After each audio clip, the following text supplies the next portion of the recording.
Olá, eu sou a Milene, sou casada há 19 anos, mãe de 2 filhas abençoadas e atuo na área da educação escolar há mais de 10 anos. Bom, o vídeo de hoje vai ser para falar sobre um tema muito pertinente a todas as mães. Se você é mãe, possivelmente você já desfrutou de um desses dois ou até mesmo os dois sentimentos. Como amar e educar, mas sem sentir medo e sem sentir culpa. É sobre isso que nós vamos falar hoje. Não importa a idade que tenha seu filho, bebezinho, criança, adolescente, é muito provável que você, como uma mãe que se preocupa verdadeiramente com seu filho, com o desenvolvimento do seu filho, já tenha experimentado um desses dois, ou como eu disse, os dois sentimentos: culpa e medo.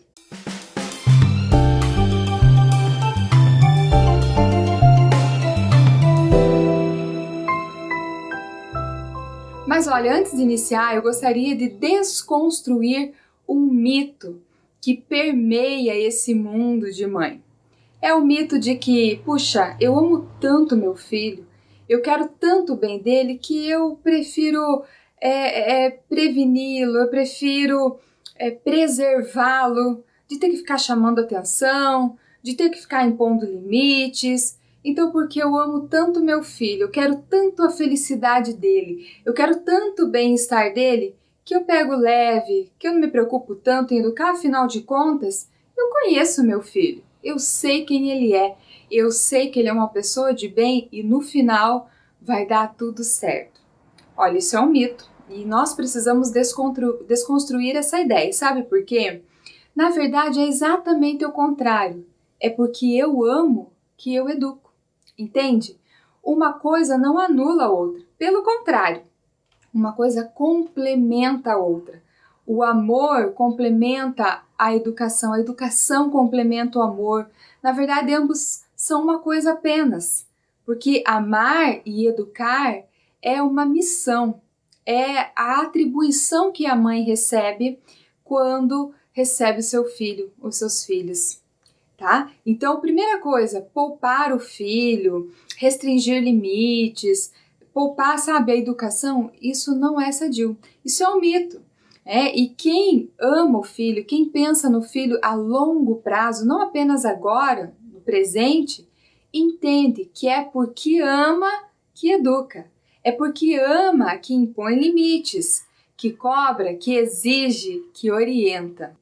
Vamos falar agora desses sentimentos, porque amar e educar, como eu já disse, é função de toda mãe. Sim, toda mãe tem essa missão de amar e educar.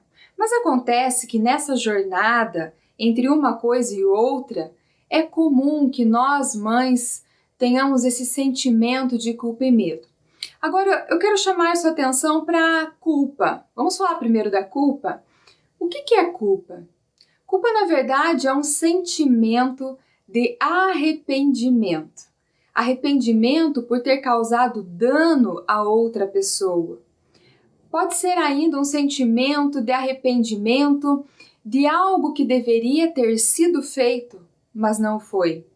Ou ainda arrependimento por ter feito alguma coisa diferente da maneira como sabia que deveria ter sido feita a forma correta e não fez. E ainda, arrependimento da omissão. Puxa, eu sabia o que era o certo, eu sabia que deveria ter sido feito, mas eu não fiz, eu me omiti. E a culpa, como você pode ver bem esse desenho, que eu selecionei essa imagem para você sentir que a culpa ela realmente traz esse pesar. A culpa ela machuca, a culpa ela fere, ela judia de quem a sente, ela maltrata de quem a carrega, certo? Então, culpa é esse sentimento que maltrata, que agride e que muitas vezes sufoca. Agora, vamos pensar nesse contexto de mãe. Por que as mães sentem então tanta culpa? Exatamente porque elas têm essa percepção, nós temos essa percepção de que deveríamos ter feito diferente, de que poderíamos ter feito diferente, mas às vezes, no calor da emoção, nós não fizemos como deveria. Ou ainda, puxa vida, quando eu tive a oportunidade, eu deixei passar. Lá se foi. E agora eu perdi uma oportunidade riquíssima de educar o meu filho, de ensiná-lo, de orientá-lo. Porque, sabe, algumas coisas, elas só têm valor naquele momento. Alguns ensinamentos, algumas lições preciosas, elas valem para aquele momento. Então aí vem o arrependimento. Por que eu não falei quando deveria? Por que eu não agi como deveria? Ou por que eu não fiz do jeito certo? Eu sabia como era o jeito certo, mas na hora eu acabei fazendo tudo errado. Então nós mães temos esse sentimento de culpa. Sabe, às vezes no calor da emoção, quando o filho apronta, quando o filho te tira do sério, e aí às vezes vem aquela explosão, aquele sentimento de meu Deus do céu, não acredito nisso, porque quantas mães falam isso? Poxa vida, você só me dá trabalho. Isso não é verdade, mas o calor da emoção acaba saindo, quando ao passo que você sabe que você deveria esperar aquele nervoso, aquele calor passar para daí então você conversar com seu filho. Então nós mães experimentamos esse sentimento, né? Até mãe de primeira viagem, de um bebezinho, fica preocupada. Esses dias eu conversando com uma mãe, ela estava toda assim, toda se culpando, toda se penitenciando, sabe? Dizendo que ela não conseguia acordar no tempo certo que o bebê fazia xixi para ela trocar. Porque quando ela acordava e lembrava, ela ia trocar a sua filhinha no berço, a fralda já estava cheia. Então, ela era tomada de um sentimento de culpa. Há até quem diga que a culpa é um sentimento pertinente à mãe. É mãe, logo sente culpa. Né? Agora, para que serve a culpa, hein? Você já parou para pensar? Será que ela tem algum valor? Será que ela serve para alguma coisa? Então vamos lá. A primeira função da culpa é a da negação. Como assim? Bom, uma vez que você sente arrependimento, significa que você reconhece que algo que deveria ter sido feito e não foi feito, ou foi feito diferente, ou ainda você se omitiu de alguma ação, você tem essa consciência e vem o arrependimento. Mas espera aí, Milene, isso não está contraditório? Se eu tenho consciência, se eu me arrependo do que fiz, como assim a culpa? Uma das funções da culpa é a negação. Sim, é a negação de que você, mãe, não é perfeita. Quando você entende que você não vai atingir jamais um nível de perfeição, que você vai errar sim, quando você aceita que você, por mais amor que você tenha pelo seu filho, você não vai atingir jamais um nível de perfeição, quando você tem esse entendimento, significa que você está aceitando de que apesar de mãe, você é humana, logo você falhará. Então ter a consciência do erro e se arrepender não necessariamente significa que você aceita. Pelo contrário, você não aceita essa sua fragilidade, você não aceita, há uma negação dessa limitação, porque você não foi o que deveria ter sido, você não fez o que deveria ter feito. Então, essa sensação de arrependimento, ela vem como uma dor de impotência, sabe? Esse é o preço que a culpa traz, o preço da dor da impotência. Impotência de quê? Veja, você tem consciência de que você não foi o que deveria ter sido? E aí você também não pode voltar atrás. É impossível você voltar no tempo e desfazer o que você fez, o que havia acontecido. Entende? Então essa sensação de impotência, essa sensação de, puxa vida, eu não tenho o que fazer, então eu prefiro negar, e a culpa ela fica martelando na cabeça, ela fica te culpando, o coração fica despedaçado, e cada vez que você lembra de uma palavra, de uma atitude, de alguma coisa que você sente que você errou, que você pisou na bola feio, vem aquela dor. Então a primeira função da culpa, mãe, é exatamente a da negação da realidade. Qual realidade? De que apesar de você amar o seu filho, você é humana e você vai errar sim, ok? A segunda função da culpa é a punição. a autopenitência. Ou seja, é mais ou menos assim que acontece no pensamento, de forma inconsciente, é claro. Puxa, eu não posso voltar no tempo, porque isso é impossível. Eu não consigo desfazer o que foi feito. Eu não consigo voltar atrás e mudar essa situação. Então, pelo menos eu sinto culpa. Entende? É como uma autopunição. É como você dizer, eu reconheço que eu fiz, eu reconheço que errei e por isso eu mereço sentir culpa. Eu mereço me punir. E quantas mães, gente, é impressionante. Quantas mães carregam esse sentimento de culpa e, de certa forma, é até uma desculpa para aliviar a realidade, para aliviar essa sensação de impotência. Então ela se pune, ela se culpa. Agora vamos analisar se a culpa ela serve para negar a realidade, se ela serve também para que você apenas fique sofrendo, se punindo, jogando na sua própria cara que você errou, que você falhou, que você não foi perfeita, ela também tem uma terceira função e ela não é nada boa, sabe qual é? Ela te prende no passado, porque você fica num looping, sabe? Um looping o tempo inteiro, quando você está num círculo de novo, você não consegue sair, parece um círculo vicioso. Por quê? Porque a culpa, ao invés dela te promover uma atitude que te faz avançar, porque você é consciente, lembra, do seu erro, você é consciente da sua falha, então isso deveria ser algo bom, porque você deveria reconhecer nesta falha a possibilidade de melhorar, mas com a culpa não é assim que acontece. Você simplesmente sofre, relembra, fica remoendo, fica mastigando aquilo novamente, entende? E aí você não consegue progredir. Quando você tem um acerto, quando você consegue fazer uma coisa boa para o seu filho, você logo se cobra, vem aquela cobrança, sabe? Que não te deixa ser feliz, que não te deixa caminhar, que não te deixa fazer diferente. Você logo cobra, você logo lembra, puxa, mas aquela vez eu fiz errado. E aquela vez eu traumatizei meu filho. E aquela vez foi terrível. E aí então você fica nesse looping de tempo. Você não consegue dar um passo à frente e avançar. Então, o que é que nós podemos entender desse sentimento de culpa? Que ela não serve para absolutamente nada. Ela te imobiliza, ela te paralisa, ela não te deixa dar um passo além e um passo para se tornar uma mãe melhor. Então, livre-se da culpa. Ela não vai te ajudar em absolutamente nada. Lembrando que nós estamos falando de como amar e educar, sem sentir medo e culpa, ok? Bom, nós já falamos da culpa. Agora, e o medo? Pois é, gente, o medo também é um sentimento que faz parte do ser humano. E no que diz respeito a ser mãe, meu Deus do céu, o medo se faz muito presente. Então vejam só, o que é o medo? Ele é também um sentimento que te deixa alerta da iminência, da possibilidade de um perigo, certo? Então faz você estar alerta.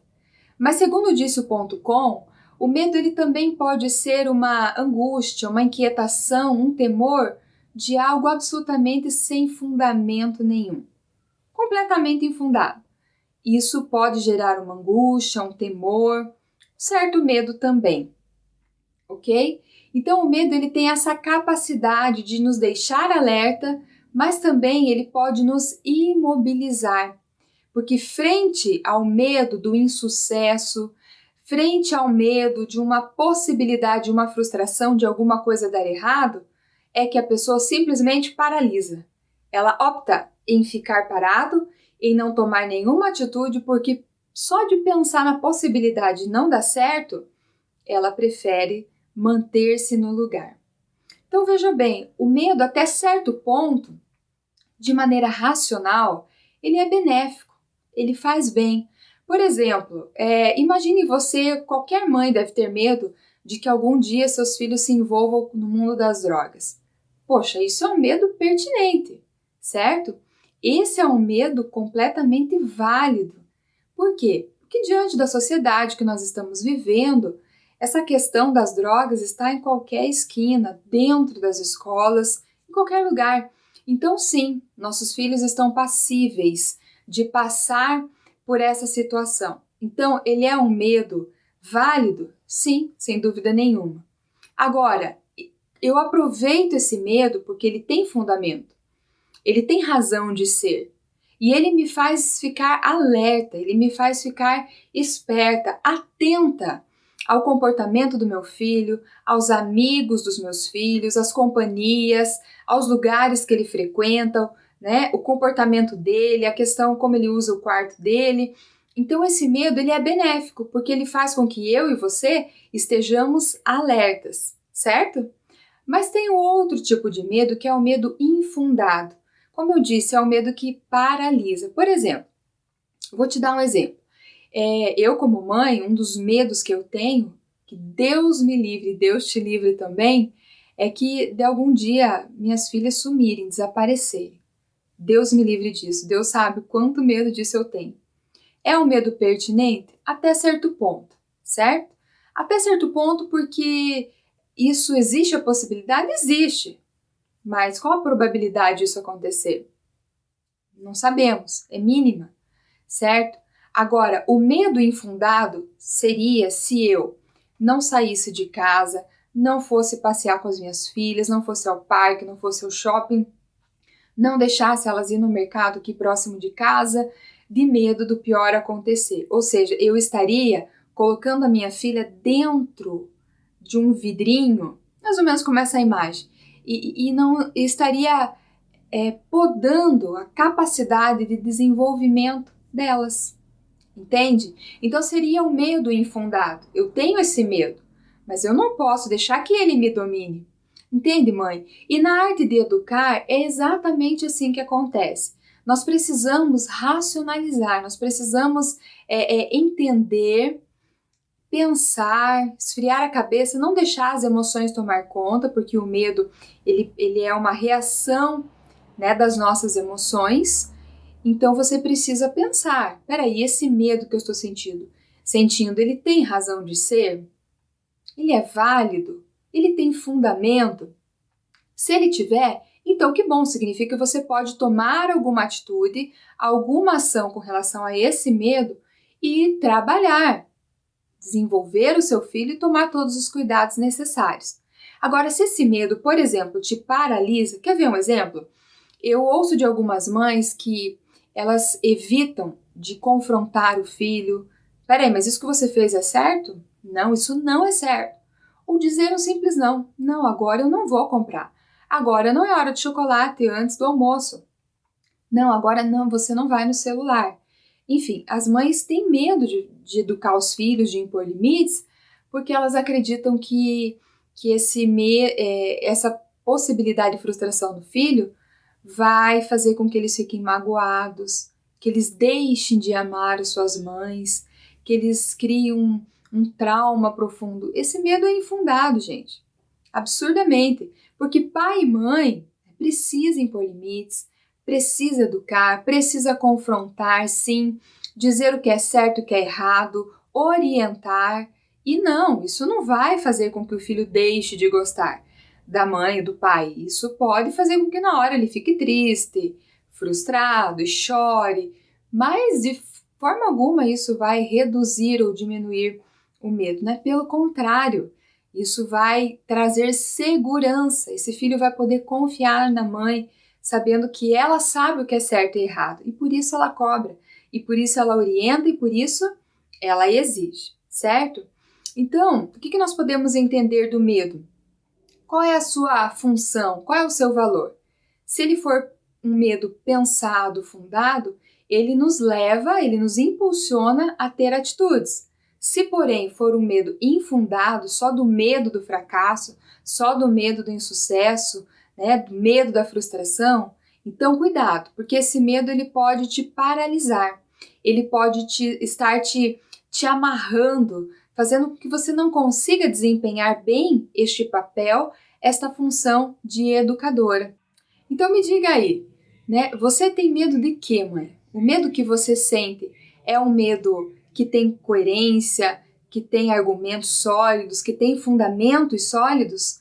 Ou você talvez percebe, puxa, realmente esse medo que eu tenho é infundado e eu não posso parar a minha função de ser mãe só porque eu tenho medo, não é verdade? Inclusive dizem as teorias, né, de grande sucesso que todo mundo sente medo. Aquele que vence é aquele que, apesar do medo, vai e faz. Apesar do medo, ele dá o primeiro passo, ele encara, está disposto a arcar com as consequências, mesmo que ele passe pelo fracasso, mas ele tenta, né? E você, tem medo de quê, mãe? Qual é o seu medo? Deixa um comentário aqui, eu vou ler cada um deles e eu quero saber qual é esse universo que permeia os seus pensamentos, qual é o medo que permeia você. Eu já citei o meu aqui para você, certo? A propósito, se você está gostando desse vídeo, curta aqui e se inscreva nesse canal, porque todas as segundas-feiras nós vamos lançar um vídeo aqui pertinente a essa questão de ser mãe, né? Mãe raiz, não essas mães Nutellas que tem por aí, mas mãe raiz, aquela que está preocupada em educar o filho, em oferecer, em deixar para a sociedade homens e mulheres de valores. Agora que nós já entendemos o que é a culpa e o que é o medo, o que nós precisamos fazer com cada um deles, tem mais uma ação muito importante, mãe, que você precisa tomar nessa arte de amar e educar. É essa: desprenda-se do passado. Exatamente. O que é que isso tem a ver com o exercício de ser mãe? Olha, eu lhe garanto que tem muita coisa a ver, muito mais do que você possa imaginar. Quando eu digo desprenda-se do passado, esse passado pode ser um passado bem distante de quando você era criança, das lembranças que você traz consigo da época da sua mãe, né? Quem era sua mãe? Quais são as lembranças que você tem dela? Ela era uma pessoa carinhosa? Ela era uma mãe meiga, presente, né? Ou talvez ela era uma mãe ausente, ou mesmo que estava em casa, era muito braba, muito rígida, muito exigente. Então, na verdade, muito do que você é resultado da tua história. É resultado dos afetos que você sofreu na sua infância, sejam eles bons ou ruins. Então, o nosso passado, sim, ele define parte importante de quem nós somos hoje. Mas atenção, é importante você saber que o teu passado, que a tua história, ele não precisa definir o seu presente, o seu futuro. O que é que pode ser feito do que se passou? Ou ainda, quem sabe, o teu passado mais recente. Agora, como você já é mãe, você já se identificou, já pensou nas suas ações, já carrega os sentimentos de culpa, vive amedrontada e refém do que você precisa fazer, mas não faz. E aí, quem sabe, você já se identificou. Só nesse início de vídeo você já se identificou e sabe, reconhece que há muito que melhorar, que há alguma coisa a ser melhorada, né, nesse teu exercício de ser mãe. Então você pensa, puxa, até aqui eu não tenho sido uma boa mãe. Puxa, até aqui eu não tenho dado o meu melhor, eu não tenho sido 100%. Talvez pela correria do dia a dia, pelas atribuições do teu trabalho, você que é uma profissional, trabalha fora o dia inteiro. Aí você chega em casa, você tem as responsabilidades da casa, é o café da tarde, é a janta, são roupas que você precisa encaminhar para lavar, arruma uma coisa daqui, outra dali, e eu sei, você fica esgotada. Mas tem uma pessoa que espera tanto de você, é o seu filho. E aí, na correria do dia a dia, o que acontece? Acaba sobrando o pior, o resto, né? A sobra, literalmente a sobra para ele. No outro dia você já dormiu, já descansou, você levanta e qual é o sentimento que vem? O sentimento da culpa. Então você, talvez um passado não tão distante, você também precisa se desprender do passado. Sabe por quê, mãe? O passado ele tem uma função apenas. Ele é importante, você não deve desprezá-lo totalmente, mas você não tem o controle dele, certo? Nós já falamos sobre isso. Não há como retroceder, não há como voltar o tempo e mudar a sua história, mas você pode analisar o seu passado. Isso você pode fazer. Você pode ponderar, você pode analisar de forma racional, não apenas com os teus sentimentos, mas com a razão. e analisar o que de bom você viveu na tua infância. O que foi legal que você pode repetir? O que foi de tão gostoso que marcou você de tal maneira que você conseguiria projetar isso agora para a vida do seu filho, para que ele também experimente essa sensação de alegria, de felicidade, de amor, de acolhimento. E talvez você também vai pensar e vai lembrar de coisas não boas, coisas ruins realmente, que te marcaram negativamente, que às vezes trazem tristeza, talvez lembranças que você até evite de pensar, tamanha dor que causa quando você se recorda de alguns acontecimentos, de palavras que foram ditas a você. Eu sei que isso é ruim, é muito ruim, mas é preciso que você, ao olhar para o passado, tenha esse senso crítico, tenha essa visão e a partir dele você consiga definir, né, com sabedoria, com graça, com amor, com inteligência. O que foi bom, sim, pode ser repetido, pode ser melhorado, pode ser adaptado. Mas o que foi ruim precisa ficar no passado e não repetir e não fazer. E sabe, às vezes as pessoas, elas não ficam lembrando do passado, mas a maneira como elas reagem, a maneira como elas são, diz muito do seu passado. Então, é uma maneira, sim, de ficar retomando o passado, mas claro, de maneira inconsciente. O seu inconsciente é que fica promovendo algumas ações e reações e a pessoa nem se dá conta. Mas é importante você fazer essa análise. Eu sei que não é o certo a se fazer, mas por que eu faço assim? Será que a resposta não está lá no passado? E aí, retornar ao passado, eu repito, ele só deve ter a função para que você consiga analisar o que foi bom, o que foi ruim, praticar, melhorar, adaptar o que foi bom, mas o que não foi, você precisa de cura para sua alma, você precisa tratar essa ferida, porque de alguma maneira, vez ou outra, essa ferida vai querer aflorar, né? E aí o teu comportamento é que às vezes vai denunciar que esse passado está mal resolvido. Então preste atenção, mãe. O passado, ele existe, ele é importante porque ele faz parte de quem você é hoje. Uma parte importante, uma parte significativa. Mas, assim como na imagem, você é uma mulher de um potencial tão grande. Você é uma mulher que Deus escolheu para cuidar dessa criança, desse filho tão amado, desta filha. Deus não se enganou quando escolheu você. Você pode até pensar que é fruto do acaso, mas eu lhe asseguro, não é. Deus escolheu você.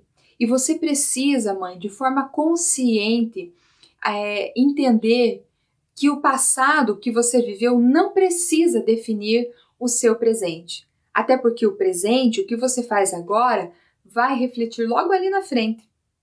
Já ouviu essa expressão que a adolescência é a pior fase? Bom, sem dúvida nenhuma, isso é ponto comum, que a adolescência é uma fase muito importante de muitas transformações na vida da então criança e agora passando por essa transição da fase infantil para a fase adulta, vem a adolescência. Claro que é um período de muitas transformações, mas de forma alguma é um período que a criança vira um aborrecente. Na verdade, o que acontece é que na adolescência é que vai ficar evidente, vai se evidenciar tudo que foi construído lá na infância, entende? Então os teus olhos, a tua percepção, a tua preocupação para com o seu filho precisa estar não apenas no agora, mas no amanhã, no daqui a alguns anos. O que você espera dele, mãe? Então são as suas ações no hoje é que vai fazer a diferença e você não precisa agir, reagir e fazer, né, conforme o passado, de jeito nenhum. Você precisa avançar, você precisa ser melhor. Você pode ser melhor. A pergunta é: você quer? Você está disposta a deixar o passado no passado para que você consiga, com a graça de Deus, desempenhar essa função tão importante, desempenhar essa missão de ser mãe?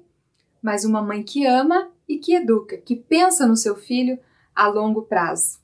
No que diz respeito a amar e educar sem sentir medo e culpa, tem mais um item que eu gostaria de falar. Eu até pensei, será que eu coloco, não coloco nesse vídeo, deixo para um outro vídeo, mas eu vou citar aqui bem rapidamente, tá? assuma a tua responsabilidade de educadora. Eu vou repetir. Assuma a responsabilidade que é tua de ser educadora. O que acontece é que as mães, algumas mães, transferem essa responsabilidade. E aí qual é o resultado? Dá ruim mesmo. Às vezes transferem para a avó, transferem para a babá, transferem para a escola. E aí vai chegar um momento que a mãe vai querer ter uma relação com o filho, com a filha, né? Um elo de ligação forte, mas isso não foi construído. Por quê? Porque o nosso papel de educadora, mãe, ela é extremamente importante. Ela cria vínculos, ela solidifica a relação na confiança, na sinceridade, na verdade, no amor, no afeto, na confiança. Então, quando nós assumimos esse papel de educadora, aquela que orienta, aquela que cobra, aquela que exige, aquela que mostra a verdade, na verdade nós estamos deixando os nossos vínculos muito mais fortalecidos, desde a infância até a fase adulta dos nossos filhos. É tão engraçado que eu percebo que as mães que terceirizam a educação dos seus filhos são exatamente aquelas que na primeira frustração do filho se levantam e vão em defesa deles. Essa minha experiência em escolas, em diversas escolas, me fez perceber exatamente isso. Diferente da mãe que educa, que acompanha, que está ali no dia a dia, que conversa, que orienta, quando acontece alguma coisa errada na escola, ela primeiro tenta entender com o filho, ela tenta entender na escola, ela ouve os dois lados e sempre parte do bom senso, porque o foco dela é desenvolver o seu filho. Já a mãe que terceiriza, talvez até para justificar a sua consciência, primeiro probleminha que dá na escola é aquela mãe que vai questionar as regras da escola, é aquela que vai questionar a postura de um professor, enfim. Por quê? Porque essas regras da escola ou a decisão do professor acabou deixando evidente a incompetência do seu filho. Mas olha, eu não estou querendo ser ofensiva, por favor não me entenda mal. Quando eu digo incompetência, é no sentido de que algumas competências básicas não foram desenvolvidas. E possivelmente é na escola, é no ambiente escolar que isso vai se tornar evidente, que isso vai vir à tona. Então a primeira atitude da mãe é querer que a escola faça o mesmo que ela fez. Ela se omitiu da função de educadora. Ela amou, sem dúvida nenhuma. Ela cuidou do seu filho, ela supriu as suas necessidades, porém ela não educou, não formou o caráter. E aí ela deseja que a escola reveja suas regras, que o professor reveja sua didática, para que o filho, então, não fique frustrado e não fique evidente que ele não foi capaz ou competente de assimilar aquela frustração e tocar a vida para frente. Entende, mãe? Sabe, por isso que amar e educar não tem nada a ver com 5 passos para fazer isso, 5 dicas para fazer aquilo. É muito mais além. É muito mais profundo. O papel de mãe não é simplesmente ditar limites, não é simplesmente amar, abraçar e beijar. É muito mais além. Ser mãe, uma mãe que educa, tem a ver com quem você é, com a sua identidade. E uma das tuas identidades, mãe, é educar, é ser educadora do seu filho. É você que vai mostrar caminhos, entende? Então, por exemplo, em situações da escola, raramente, mas acontece alguns casos em que mesmo a mãe percebendo que, de fato, o professor poderia ter dado um novo olhar, poderia ter considerado, ainda assim, ela escolhe orientar o filho para ele não se vitimizar, para ele não se fazer de coitadinho, para que ele consiga digerir aquela situação que o frustrou e se levantar e tomar uma atitude, caminhar à frente, sem que ela precise intervir. Isso é raro, mas acontece. E aí, mãe, como é que é? Vamos assumir o nosso papel de mãe educadora, não apenas aquela que ama, mas ama e educa. Não vamos nos omitir dessa nobre função que Deus confiou a nós. Como eu já disse e vou repetir, Deus não se enganou quando confiou a você, essa criança linda, esse adolescente abençoado, certo? Então assuma o teu papel de educadora, não apenas de mãe que ama, não apenas de mãe que supre as necessidades físicas como roupa, comida, calçado, uma boa escola, não, mas aquela mãe que está disposta a formar o caráter do filho, a orientar, a guiá-lo para que ele se torne um homem e uma mulher de bem, pessoas éticas na sociedade, pessoas responsáveis, pessoas que você pode confiar na sua palavra. Coisas que estão ficando cada vez mais raras na nossa sociedade, não é mesmo?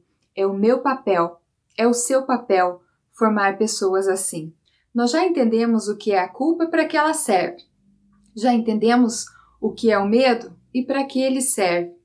Já entendemos também que precisamos nos desprender do passado e assumir a nossa função de educadora.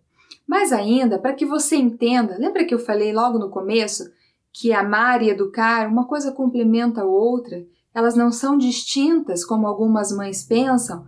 Eu vou te explicar melhor agora, para que você entenda que o amor pleno, o amor absoluto, ele compreende a função de educador. Então é assim que o amor materno se manifesta. O primeiro tipo de amor é o amor gratuito. Aquele amor que você simplesmente ama porque ele é teu filho. Não há explicação. Desde que você gerou, depois do nascimento, você ama. Não é assim? É uma coisa tão maravilhosa o amor de mãe. É um amor tão forte, um amor tão intenso, que bastou a criança nascer, vir ao mundo, você simplesmente ama. Eu fico tão emocionada quando eu vejo alguns casos de mães que adotaram crianças. Só o fato, a partir do momento que elas conseguiram aquela criança, aquele amor de mãe nasce e ele é muito forte, ele é muito poderoso. Então esse é o amor gratuito. Pelo simples fato do seu filho e da sua filha existir, você já ama e ponto final. O segundo tipo de amor é o amor que ensina. Muitas mães simplesmente amam com amor gratuito e param aí. Por isso é um amor incompleto. Agora, o segundo tipo de amor, que é o amor que ensina, é aquele amor que realmente a mãe está ali sempre presente, ensinando desde pequenininho o que é certo e o que é errado. Eu me recordo de quando eu fazia algumas participações no programa de rádio aqui na minha cidade e o entrevistador ele sempre perguntava assim, quando o assunto era limites, viu, mas qual é a idade que se deve ensinar a criança? E a minha resposta sempre foi a mesma, desde sempre. Desde pequeninos, é claro que você vai adaptar a orientação e o ensinamento conforme a idade do seu filho e da sua filha, mas o ensinar precisa acontecer desde sempre, desde pequeninos. Por exemplo, coisa muito corriqueira que acontece com quase todas as crianças é quando a criança está aprendendo a se alimentar, certo? Algumas crianças jogam a colher no chão.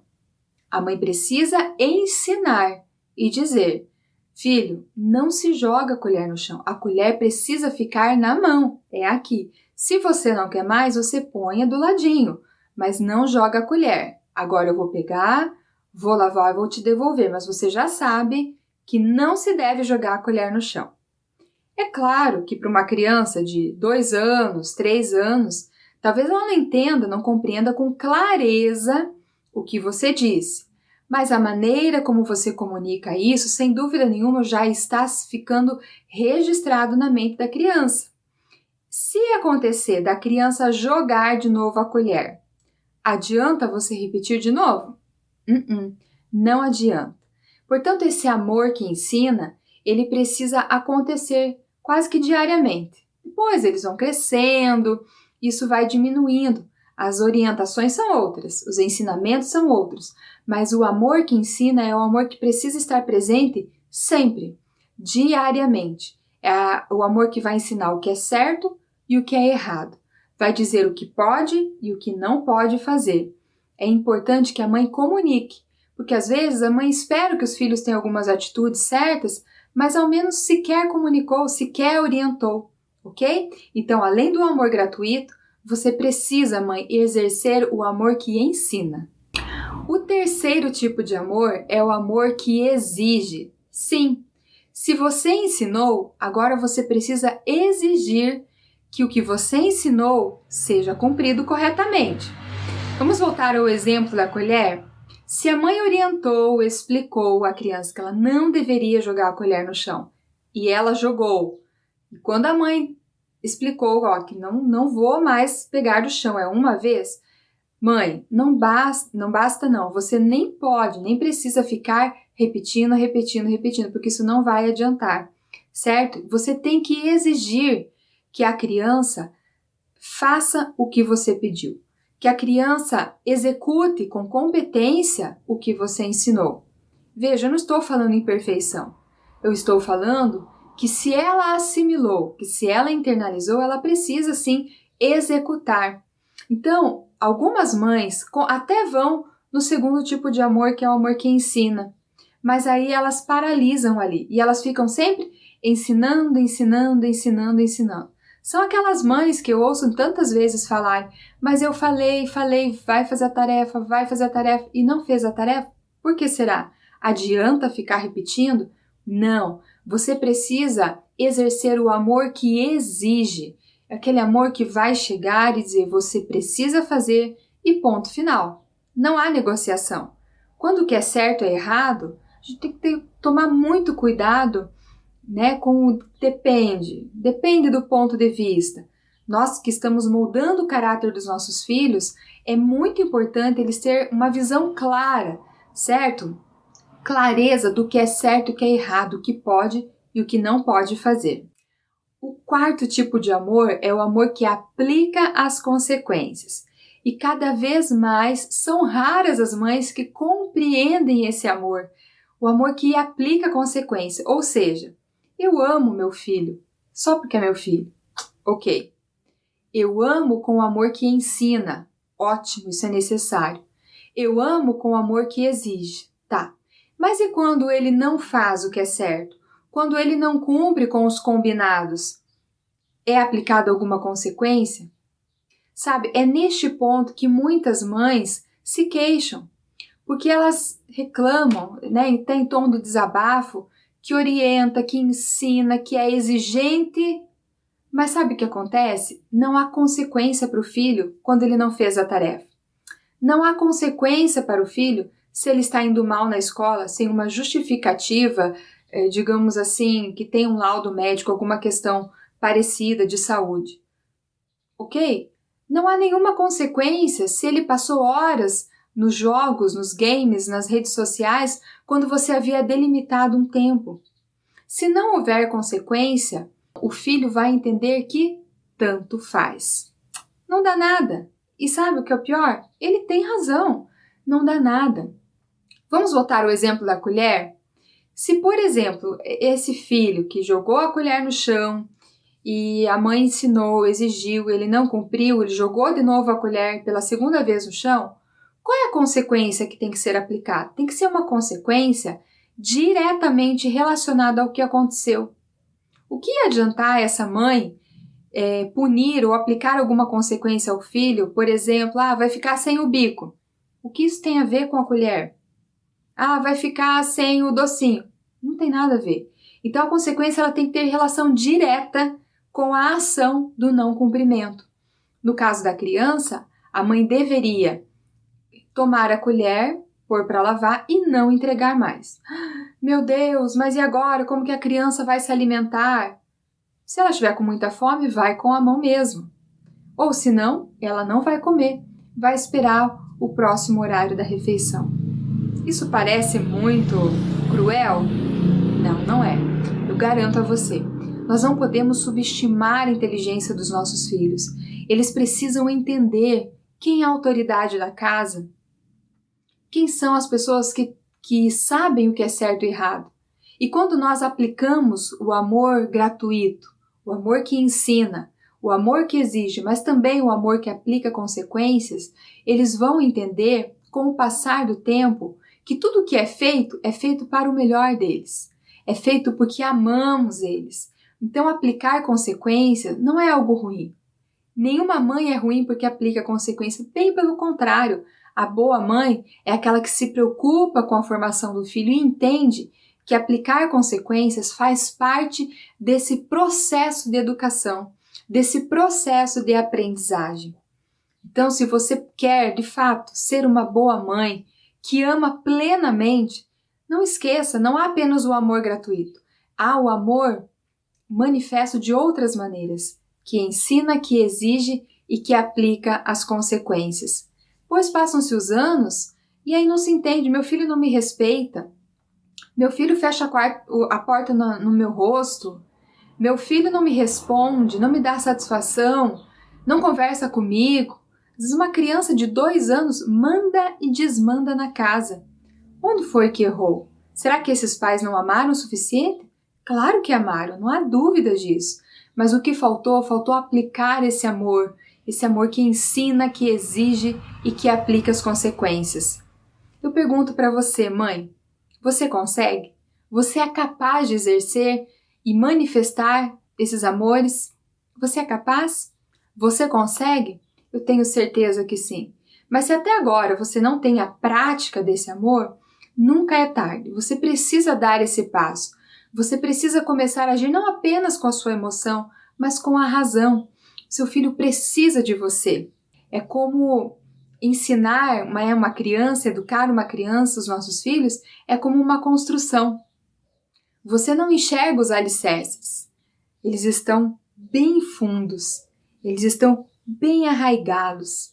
E eles são importantes, porque são eles que darão sustento para que essa casa permaneça em pé, independentemente das variações climáticas. Entende?